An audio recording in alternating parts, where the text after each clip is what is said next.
মা শুনুন না। হ্যাঁ বলছি, আপনার ছেলে বাজার থেকে একটা এঁচড় নিয়ে এসেছে, কিন্তু কিভাবে কাটতে হয় আমি জানি না। আপনি একটু চলুন না, কিভাবে কাটতে হয় আমাকে একটু শিখিয়ে দেবেন। হ্যাঁ ভগবান, তুমি এত বড় ধেরে একটা মেয়ে, সামান্য এঁচড় তুমি কাটতে পারো না? তা কি জন্য তোমার বাবা মা সাত তাড়াতাড়ি তোমার বিয়ে দিয়ে দিয়েছে? হ্যাঁ, একটা কাজ শিখতে পারোনি?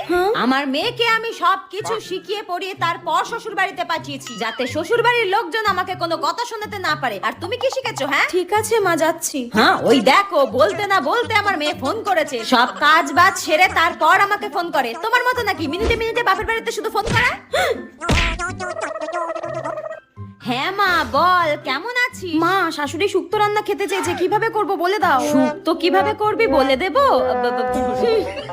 ঠিক আছে, তুই এখন রাখ, আমি তোকে পরে বলে দিচ্ছি। ওই কেমন আছি জিজ্ঞাসা করছিল। শুনুন মা, আমি সবই শুনতে পেয়েছি, আপনাকে আর ঢং করতে হবে না।